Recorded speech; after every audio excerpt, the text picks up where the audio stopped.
In today's video, we're going to be replacing this smoke detector right here with a heat detector. So let's get right into it. So this is the detector I'm going to be putting up to replace that i3. This is a 5602, I believe. Yeah, 5602. It's it can reach alarm at 194 degrees Fahrenheit or 90 degrees Celsius, and it is fixed / rated rise. And rated rise is good because before it can activate before you hit a temperature, because if it gradually detects like the temperature in the room rises at a quick rate, it will set it off. So that's what I like about it. So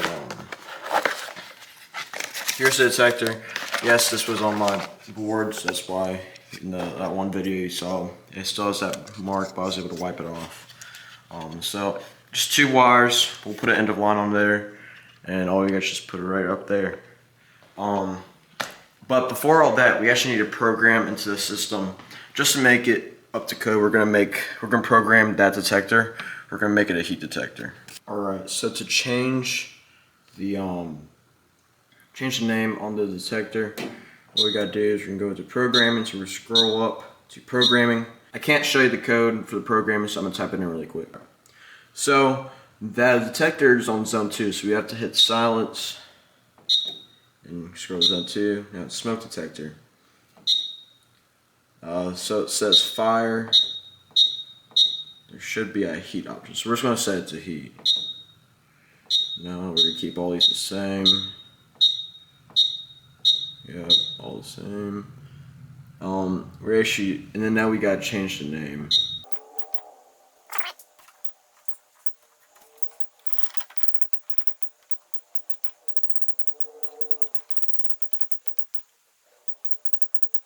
Now for this is going to take a long part because I know I could just leave it like that, but there's just space, so I have to like add all the words down. So this is going to take a while. Finally, after like 5 minutes or so, close to like 10, I finally labeled a heat detector. So now what we're going to do is we're going to enter to save it, and we're going to back out. No, just going to go through all this. Alright, and we got all the programs. We're going to hit reset to exit, and this is going to restart the panel. And a battery trouble and a communicational trouble will come up, but after those are cleared, we're going to go ahead and install the heat detector. Alright, so we're going to go ahead and take, there will be trouble in the panel when I take this off. We're going to take off the detector head itself, and that's the trouble. And I'm going to go ahead and silence that real quick. Alright, so we're going to go ahead, we're going to start by taking off this resistor, and of course the screwdriver is too small. We're going to get it drill now.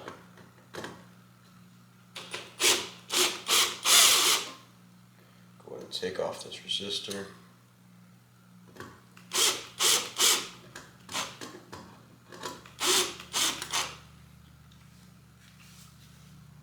We're going to set the resistor so we're safe because we are going to need it for the heat detector.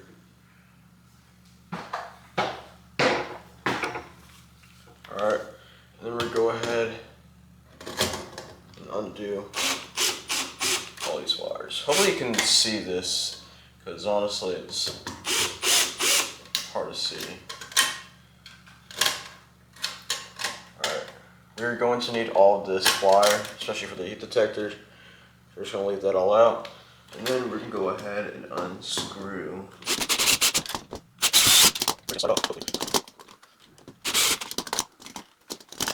There we go. So now we got the detector off. So now let's go ahead and get our heat detector.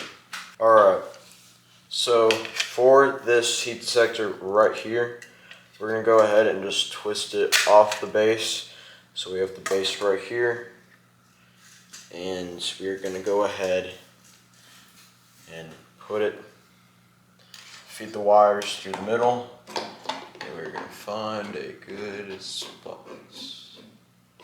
That will probably not work.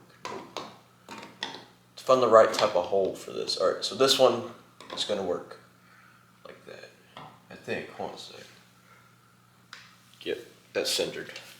Now all we gotta do is just tighten down the screws.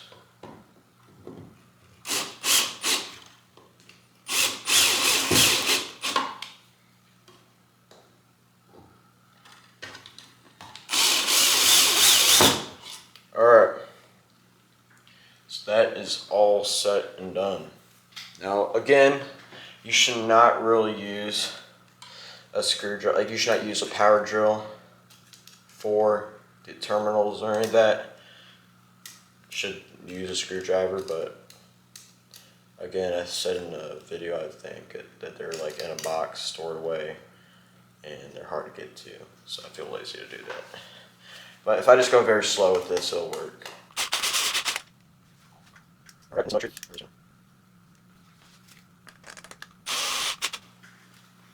gotta make sure this resistor won't come out. Alright, it won't. Wires are all nice and secure. I don't know if that recorded it, but now we have our heat detector installed. Now we're just gonna feed all these wires back in. Gotta be careful with the resistor.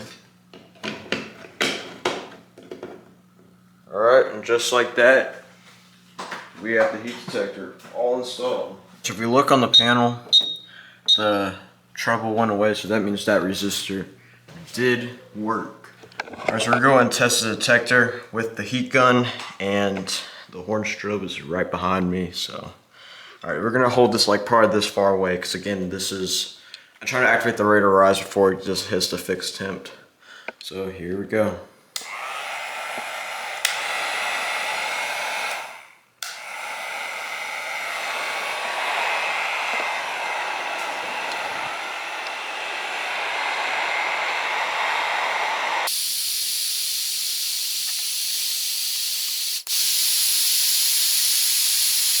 Come on. Any day now. There we go.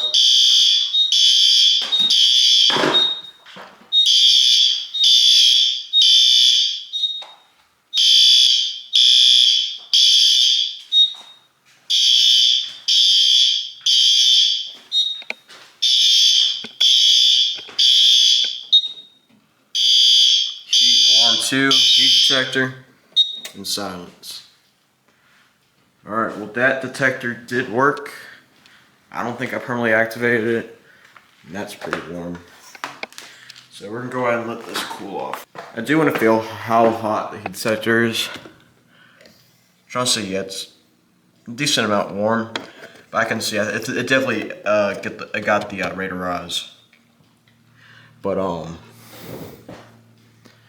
yeah, so there'll be more testing of this in the November monthly system test. But yeah, well that was the video. Thank you guys so much for watching. Make sure to rate, like, comment, and subscribe. And have a good day.